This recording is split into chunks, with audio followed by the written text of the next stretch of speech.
Assalamualaikum warahmatullahi wabarakatuh. Pada praktikum kali ini kita akan coba membahas mengenai DHCP server Mikrotik.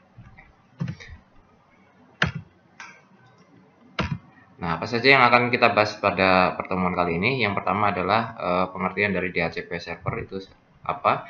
Kemudian yang kedua adalah konfigurasi DHCP server Mikrotik. Ya, jadi bagaimana kita nanti melakukan konfigurasi DHCP server Mikrotik. Kemudian yang ketiga adalah DHCP Leases, ya. Jadi ini merupakan salah satu fitur dari DHCP server Mikrotik, ya. Kemudian DHCP Leases Static.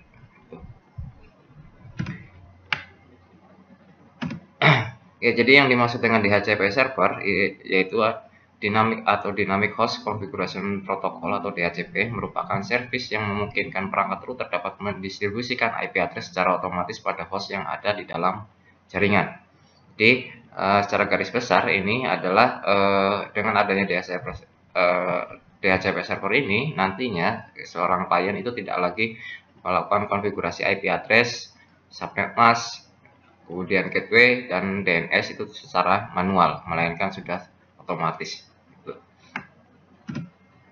Nah, selain IP address, DHCP server Mikrotik ini mampu mendistribusikan informasi subnet mask, gateway, dan DNS. Jadi tidak hanya konfigurasi IP address-nya saja, melainkan sudah sepaket dengan subnet mask, gateway, dan DNS-nya. Router Mikrotik dapat digunakan sebagai DHCP server maupun DHCP client secara bersamaan. Ini contohnya misalkan Anda berlangganan ISP-A, kemudian dari mana IP-nya itu didapat dari secara otomatis melalui DHCP servernya routernya ISP. Nah, kemudian kita tangkap menggunakan DHCP client-nya dari Mikrotik. Nah, kemudian di sisi lain kita gunakan DHCP server untuk ke klien-kliennya, sehingga klien yang ada di bawah router itu tidak lagi melakukan konfigurasi secara manual. Jadi router Mikrotik ini bisa melakukan fungsi DHCP server dan DHCP client itu secara bersamaan.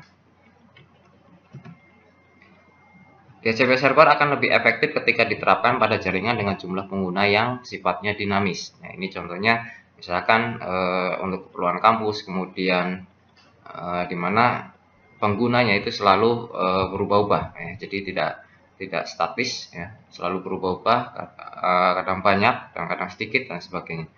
Nah, ini tentunya kalau misalkan kita menggunakan konfigurasi manual di sisi klien, ya, di mana seorang administrator nantinya itu akan melakukan konfigurasi manual IP, baik IP, subnet mask, gateway, dan DNS itu di komputer atau laptop atau perangkat dari klien, itu akan kerepotan nantinya ketika misalkan jumlah kliennya itu banyak, ya. Jadi akan sangat membantu sekali dengan adanya DHCP server ini nanti. Nah, ini DHCP server juga akan mempermudah pekerjaan administrator dan teknis jaringan. Dengan adanya DHCP server, ya, seorang admin tidak perlu mengkonfigurasi IP address, subnet mask, gateway, dan DNS secara manual. Nah, nanti kita akan contohkan, ya. Jadi kita akan tahu bedanya bagaimana cara konfigurasi manual, kemudian yang satu lagi dengan menggunakan DHCP server di sisi klien. Nah, untuk di perangkat Mikrotik, ya, di Mikrotik itu terdapat tab Leases, ya, nantinya di sini, ya. Terdapat tab Leases. Nah, ini fungsinya nanti akan menampilkan perangkat-perangkat yang sudah mendapatkan IP secara otomatis dari DHCP servernya Mikrotik. Nanti akan tampil di halaman list ini. Nah, kemudian kita juga bisa menggunakan menjadikan IP yang dinamis tadi itu menjadi statik. Ya, contohnya, jadi dengan adanya kita bisa buat seperti ini ketika seorang klien itu terkoneksi, terhubung kembali ke jaringan yang sama, dia akan selalu mendapatkan IP tersebut, gitu. Jadi seperti istilahnya di booking seperti IP-nya, ya. Nah, oke, mungkin kita langsung saja ke dalam prakteknya.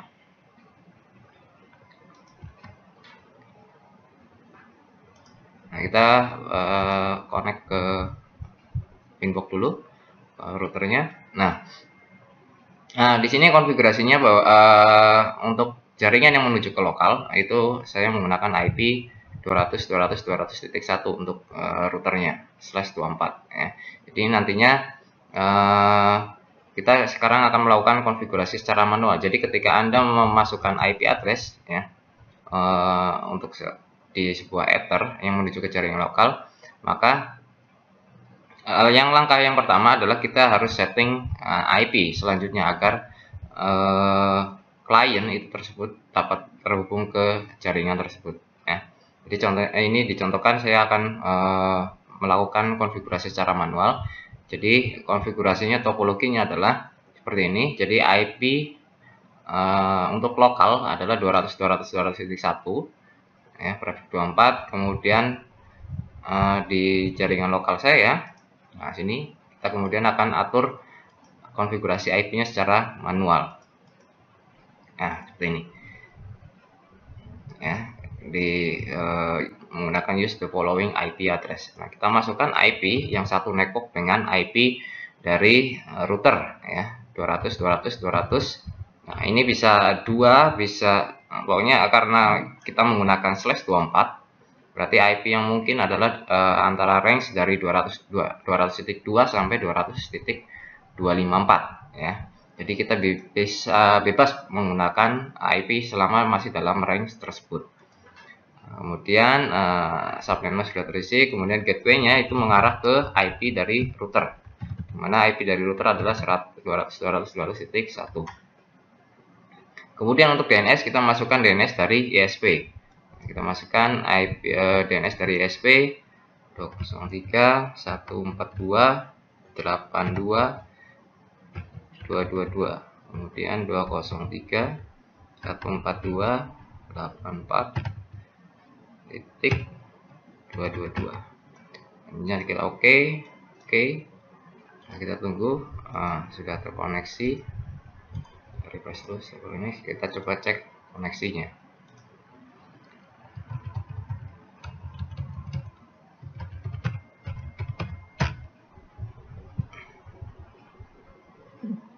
Ya, sudah terkoneksi ke internet. Nah, itu kalau kita lakukan secara manual konfigurasi IP-nya.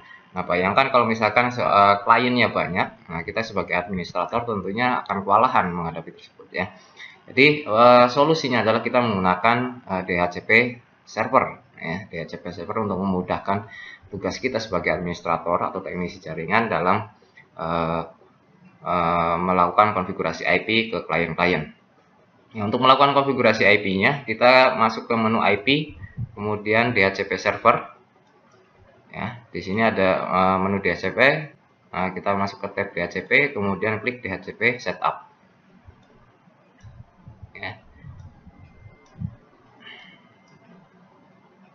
Nah, di DHCP setup ini untuk kita pilih interface mana yang akan dibuat DHCP-nya. Nah, karena interface yang menuju ke jaringan lokal yang menggunakan Ether 5, maka kita pilih yang Ether 5 yang akan kita buat DHCP-nya.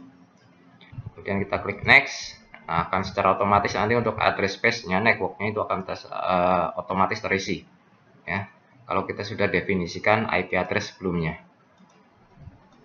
Next. Gateway akan secara otomatis juga terisi. Next.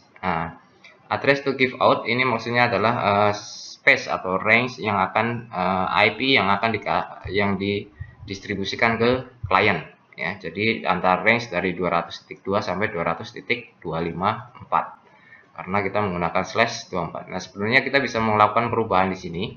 Jadi kita misalkan akan membatasi jumlah kliennya, nah, maka kita perlu melakukan perubahan di sini. Kemudian kita klik next. Untuk DNS server akan secara otomatis mengikuti DNS server di MikroTik ya. Kita next saja. Nah, kemudian pengaturan selanjutnya adalah list time, di mana list time ini adalah istilahnya waktu sewa ya. Di sini tertulis secara default itu 10 menit. Jadi maksudnya di sini adalah IP yang nanti didistribusikan ke klien itu sifatnya sewa. Jadi ketika nanti seorang klien itu terputus dari jaringan atau off dari jaringan, maka ada waktu jeda 10 menit sampai IP tersebut bisa digunakan kembali oleh user lain atau klien lain. Jadi selama waktu belum mencapai waktu 10 menit, IP tersebut masih belum bisa didistribusikan ke klien lain, seperti itu. Kalau misalkan IP-nya kebetulan penuh, ya. Jadi untuk men-setting mengkonfigurasi list time-nya ini jangan terlalu lama. Ini bisa mengakibatkan nantinya IP space-nya, IP yang didistribusikan ke klien itu akan penuh, gitu. Ya. Kalau tidak ada perubahan, kita klik next. Nah, sudah selesai. Nah, kemudian kita coba apakah sudah mendapatkan IP-nya. Kita coba, kita kembalikan ke dinamis ya. Kita kembalikan ke dinamis. Nah, ini juga kita kembalikan ke dinamis. Oke, kalau sudah di oke, kita coba refresh dulu.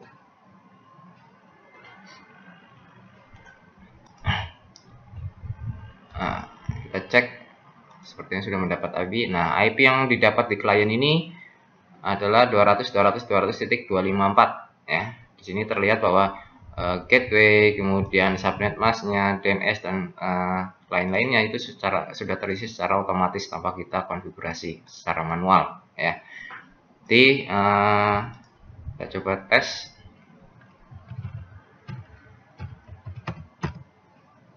Nah, sudah connect ke internet. Itu adalah pengaturan untuk DHCP server. Jadi nanti kalau misalkan ada klien lagi yang terkoneksi ke jaringan kita, maka dia akan secara otomatis mendapatkan konfigurasi IP, subnet mask, DNS, dan gateway-nya secara otomatis. Nah, kemudian kita lihat di tab listnya, message-nya ini. Nah, di sini akan terlihat klien-klien yang sudah berhasil diberikan IP oleh DHCP server. Nah, ini adalah IP yang digunakan komputer saya. Kemudian beserta MAC address-nya, DHCP server, ya, DHCP servernya, name-nya, kemudian active address-nya yang digunakan. Nah, kita bisa membuat DHCP server ini. Anda lihat di sini bahwa konfigurasinya di sini sifatnya dinamis. Jadi IP ini memang dinamis. Jadi kita juga bisa membuat ini statik.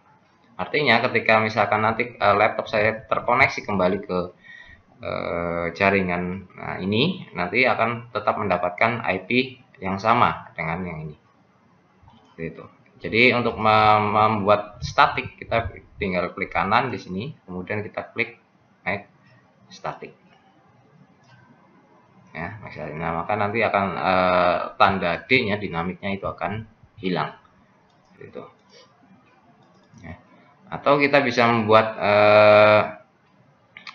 statik secara otomatis ya. Kita bisa bikin dari sini, pilih, kemudian addressnya kita masukkan. Jadi yang perlu kita kita butuhkan adalah IP addressnya beserta MAC addressnya.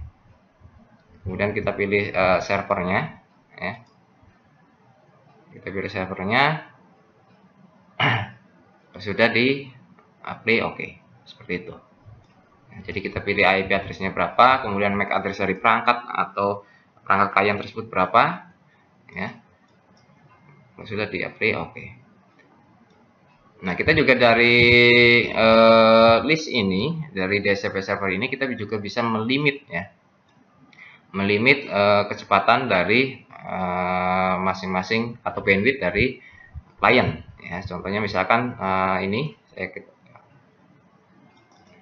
diklik 2 kali, kemudian di bagian rate limitnya kita isikan bandwidth yang akan diberikan ke klien tersebut. Ya, misalkan contohnya uploadnya 2 mega, kemudian downloadnya 2 mega, seperti itu. Ya, ini akan jadi kita akan melakukan manajemen bandwidth dengan queue secara dinamis. Ya. Ketika kita melakukan seperti ini, maka nantinya di bagian queue-nya terlihat di sini. Nah, ini terlihat di sini. Ini sudah ada di sini. Queue-nya akan muncul di sini secara otomatis. Itu targetnya ini adalah IP laptop saya 200.200.254. dengan uploadnya 2 MB dan downloadnya 2 MB. Seperti itu. Oke, mungkin itu dari untuk pertemuan kali ini. Terima kasih. Wassalamualaikum warahmatullahi wabarakatuh.